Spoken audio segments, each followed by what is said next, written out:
बिस्मिल्लाहिर्रहमानिर्रहीम। अब हम cosets of non abelian groups को डिस्कस करेंगे। अब हाँ, जिस तरह पहले जो कोसेट्स की लेक्चर है उसमें हमने देखा था कि जब हमारा ग्रुप अबिलियन है तो उसके left and right cosets both are same. अब अगर हमारे पास एक नॉन अबिलियन ग्रुप है तो उसके जो सब ग्रुप से जो कोसेट्स बनाएंगे उनका लेफ़्ट और राइट कोसेट्स जो है वो देखेंगे कि आया वो सेम है या डिफरेंट है। अब यहाँ पर हमारे पास क्वेश्चन है कि let H be the subgroup. H हमें ये एक सब ग्रुप दिया है और उसके एलिमेंट्स हैं rho naught and mu naught of S3। S3 everybody knows that S3 is a non abelian group. तो find the partitions of S3 into left coset of H and the partition into right cosets of H। यानी ये हमारे पास सब group H है, उसके हमने S3 का, तो इसके हमने लेफ़्ट एंड राइट कोसेट्स जो हैं वो कैलकुलेट करने हैं। Let start. यानी हमारे पास ये जो एच है ये जनरेट हुआ है μ1 से और इसके एलिमेंट्स हैं रो 1 एंड μ1। तो जो सब ग्रुप होता है वो इटसेल्फ जो है वो अपना एक कोसेट्स है, क्योंकि ये जो जब हम इसको S3 का आइडेंटिटी एलिमेंट जो है वो रो नॉट है, तो रो नॉट के साथ करेंगे तो सेम हमारे पास यही एलिमेंट आएंगे। अब इसका रो नॉट हो गया। हम अगर रो 1 के साथ चेक करते हैं, rho 1 H, it means rho 1 rho naught, rho 1 μ1। ये इसका जो है वो सिले टेबल है, इसको हम कंसीडर करते हुए इसके मुताबिक जो है वो हम इसकी वैल्यूज़ कैलकुलेट करें। यानी रो 1 एंड रो नॉट, ज़ाहिर है रो नॉट जो है वो आइडेंटिटी एलिमेंट है, तो रो 1 और रो नॉट के साथ जो है वो हमारे पास रो 1 ही आएगा। रो 1 μ1, रो 1 एंड μ1 आता है μ3।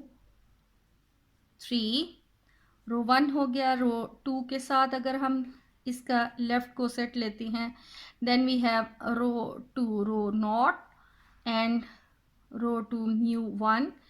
तो रो 2 रो नॉट जो है वो रो 2 आ गया एंड रो 2 μ1 μ2 वैल्यू आ गई। अब यहाँ पर ये रो 1 रो 2 के साथ तो हो गया है। अगर हम μ1 के साथ लेते हैं, μ1H, तो चूंकि ये μ1 से ही बना है, सो μ1 रो नॉट μ1 तो ये वैल्यू आ रही है हमारे पास μ1 रो नॉट जो है, μ1 रो नॉट मीन्स μ1 एंड μ1 का μ1 के साथ ही इंट्रैक्शन जो है वो रो नॉट है। तो ये वही वापस जो है वो एच ही आ रहा है। और अगर हम μ2H चेक करें, then we have μ2 rho naught μ2 μ1। इसका इमेज बनता है μ2 रो नॉट का है μ2 एंड μ2 μ1 जो है वो रो 2 है। ये वही एलिमेंट हमारा आ रहा है, कोसेट बन रहा है रो 2H के साथ। तो अब μ3H अगर चेक किया जाए तो μ3 rho naught μ3 μ1 we have μ3 and μ3 μ1 we have rho 1। यानी ये हमारे पास जो है वो ये रो 1 एंड एच का आ गया। यानी हमारे पास जो इसके लेफ्ट कोसेट्स हैं, लेफ्ट कोसेट्स वो 1 2 एंड 3 हैं।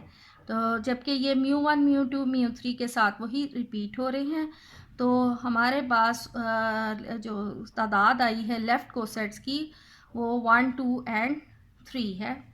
इसी तरह अब हम इसके राइट कोसेट्स अगर कैलकुलेट कर लें,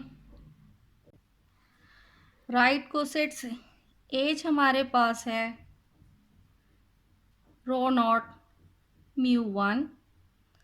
तो कोसेट्स जो लेफ्ट कोसेट्स हमारे कैलकुलेट हुए हैं वो रो वन एच है एंड रो टू एच आ गया था। तो एच रो वन, अब हम इसके राइट साइड से करेंगे तो rho naught rho one mu one rho one. तो ये हमारे पास आ जाता है rho naught rho one. Rho naught rho one तो रो वन ही है, और mu one rho one, mu one rho one हमारे पास म्यू टू कैलकुलेट हुआ है। इसी तरह एच रो टू अगर हम राइट साइड से कैलकुलेट करें, rho naught rho two mu one rho two, rho naught rho two ही आएगा, और mu one rho two, mu one rho two हमारे पास है म्यू थ्री। तो ये इसके जो हैं वो राइट कोसेट्स आ रहे हैं। अगर हम इसका म्यू वन के साथ चेक करते हैं तो rho naught mu one mu one mu one, तो ये तो आ गया हमारे पास रो नॉट का म्यू वन के साथ म्यू वन, और म्यू वन जो है वो वापस रो नॉट आ रहा है। एच म्यू टू अगर हम कैलकुलेट करें then rho naught mu two mu one mu two, तो ये हमारे पास म्यू टू और mu one mu two, mu one mu two, ये हमारे पास आ जाता है रो वन। यानी ये वही रिपीट हो रहा है H rho one. H mu three अगर देखा जाए तो rho naught mu three mu one mu three, तो रो नॉट म्यू थ्री तो म्यू थ्री ही है, और mu one mu three, mu one mu three हमारे पास है रो टू। तो ये आ जाएगा रो टू, यानी ये वो बनता है हमारे पास एच रो टू। ये जो एच म्यू वन वाला था ये हमारे पास एच ही कैलकुलेट हो रहा है, यानी ये सेम ही है। तो ये दोनों सेम हैं, लेकिन लेफ़्ट कोसेट्स और राइट कोसेट्स जो हैं वो इंटायरली डिफरेंट है, क्योंकि एच हमारे पास जो है एच म्यू वन वो कैलकुलेट हुआ है रो वन म्यू टू, जबकि जो हमारे पास रो वन एंड एच है वो rho one and mu three calculate हुआ है, जबकि एच रो वन जो है वो rho one mu two calculate हुआ है। इसी तरह एच रो टू, इसका राइट कोसेट जो है वो रो टू म्यू थ्री है, और इसका जो लेफ्ट कोसेट है रो टू एच वो रो टू म्यू टू है। तो ये दोनों जो हैं वो left and right cosets are different. अब ये नेक्स्ट क्वेश्चन है कि find the index of mu one in of sub group generated by mu one in the group S3। तो ये म्यू वन से जो जनरेट होने वाला सब ग्रुप है उसके नंबर ऑफ एलिमेंट्स या उसका ऑर्डर 2 है, और जो S3 है इसमें का ऑर्डर जो है वो 6 है, क्योंकि ये 3 का फिक्टोरियल होता है। यानी जो ये हमारे पास SN है सिमेट्रिक ग्रुप्स, उसका SN का यानी ऑर्डर SN जो है उसका ऑर्डर जो है वो N का फिक्टोरियल होता है। तो इंडेक्स यानी कि इसमें कितने कोसेट्स होंगे, तो नंबर ऑफ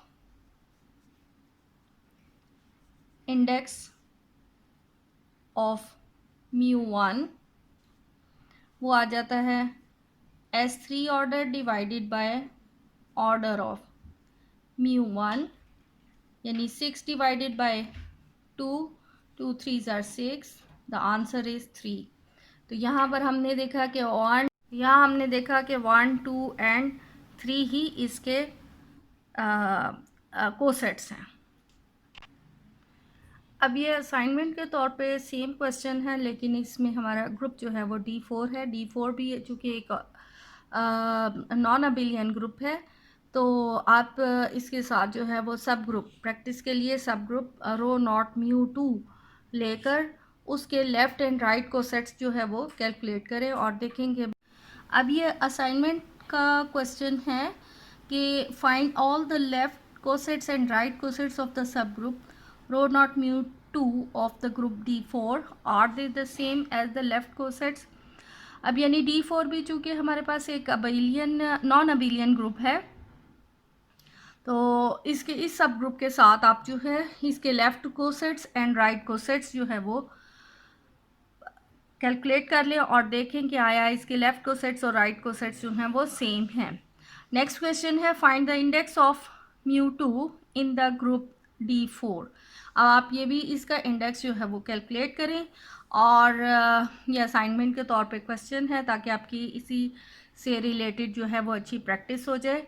और ये जो है वो D4 के लिए जो टेबल है, जो उसका सिले टेबल है, तो इसकी मदद से जो है इसके लेफ़्ट एंड राइट कोसेट्स जो है वो आप कैलकुलेट कर लें।